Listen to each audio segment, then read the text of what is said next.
یہ بات وہ غور سے سنیں جو میرے سمیت سب سے پہلے میں خود کو اپنے آپ کو اس کا مخاطب کروں گا، اور پھر ہر وہ شخص جو اپنے آپ کو منبر و محراب کا وارث کہتا ہے، وہ لوگ جو اپنے آپ کو خانقاہ کا وارث کہیں گے، یا وہ لوگ جو اپنے آپ کو دین کا سرمایہ سمجھتے ہیں، وہ بات اس کو غور سے سنیں۔ آج کے دور میں حضرت غوث اعظم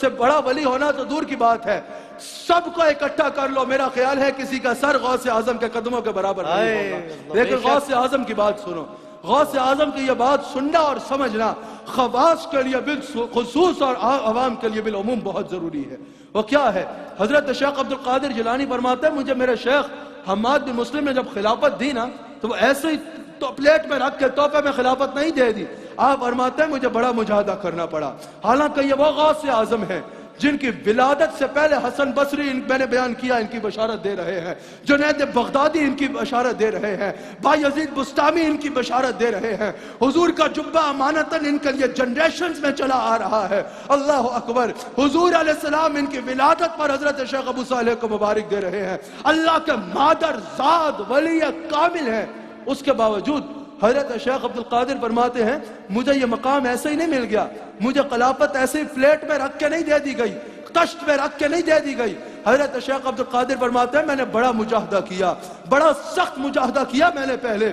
میں نے 25 سال عراق کے جنگلوں میں عبادت کرتے ہوئے گزارے ہیں۔ آپ فرماتے ہیں ادھر مجھے روز کھانے نہیں ملتے تھے، بعض اوقات پتے کھا کے گزارا کرنا پڑتا تھا۔ پھر حضرت شیخ عبد القادر فرماتے ہیں 40 سال میں نے عشاء کے وضو سے فجر پڑھی ہے، عشاء وقت پہ پڑھ کے ساری رات اللہ کی عبادت میں گزار کے فجر پڑھی ہے۔ آپ نے فرمایا 15 سال میں نے اس انداز میں گزارے کہ ساری رات ایک رات پہ ختم قرآن کیا کرتا۔ آپ فرماتے ہیں میں نے حد درجے کا مجاہدہ کیا، اس کے بعد مجھے خلافت ملی اور یہ مقام ملا جس میں میں آج فائز ہوں۔ آج اگر کوئی اولیاء کی اولاد میں ہو، آج اگر کوئی علماء کی اولاد میں ہو، وہ سمجھتے ہیں ہمارے دادا پردادا کر گئے جو کچھ کرنا تھا، ہم نے کچھ نہیں کرنا، ہم نے صرف گدی پہ بیٹھ کے پروٹوکول لینا ہے۔ بھائی ایسی بات نہیں ہے، دادا نے جو کیا، پردادا نے جو کیا، والد نے جو کیا وہ انہوں نے کیا، اس کا اجر تمہیں ملے گا۔ قرآن میں موجود ہے کان ابو صالحا، قرآن میں موجود ہے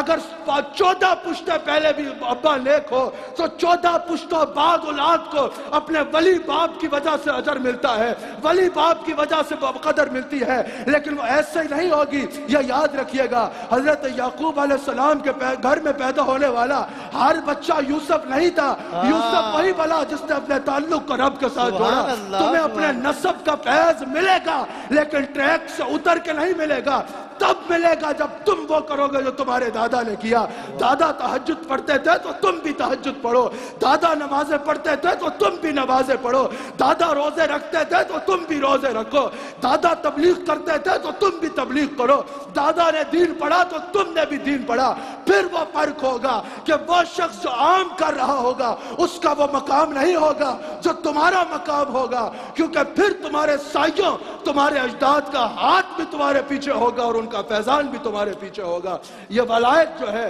یہ جو روحانیت ہے، یہ کوئی ایسی وراثت نہیں ہے کہ بیٹا جس ٹریک پہ بھی چل رہا ہو اس کو یہ وراثت میں مل جائے گی۔ اہل سنت پہ یہ الزام لگایا جاتا ہے کہ یہ گدی موروثی سسٹم ہے، یہ موروثی سسٹم نہیں ہے۔ اگر باپ اللہ کا ولی تھا، بچہ اس ٹریک پہ چلے گا تو اس کو مقام ملے گا، اگر نہیں چلے گا تو مقام نہیں ملے گا۔ اگر والد ابو صالح جیسا ہو، پھر پیچھے جا کے دادا علی جیسا ہو، نانا رسول اللہ جیسا ہو، ماں سیدہ زہرا جیسی ہو، اور پھر بیٹا عبد القادر جیلانی جیسا ہو، تو وہ کیوں نہیں ایسا ہوگا کہ جس رستے سے گزرے گا فرشتے سلامی دینے کو حاضر ہوں گے۔ اللہ تعالی ہم سب کو حضور علیہ السلام کی سنت کو اپنی زندگی کا حصہ بنانے کی توفیق عطا فرمائے۔ پھر حضرت شیخ فرماتے ہیں جب مجھے اوج کمال آیا روحانیت کا، میرے شیخ نے مجھے خلافت عطا فرمائی، پھر وہ جبہ جو آپ رسول اللہ صلی اللہ علیہ وآلہ وسلم کا امانتاً آپ کے لیے چلا آ رہا تھا وہ آپ کو عطا ہوتا ہے۔ آپ فرماتے ہیں میرا وہ جبہ پہننا تھا کہ میری آنکھوں کے آگے سے پردے ہٹ گئے اور اللہ نے مجھے وہ مقام عطا فرمایا جس کا کوئی عام انسان تصور بھی نہیں کر سکتا،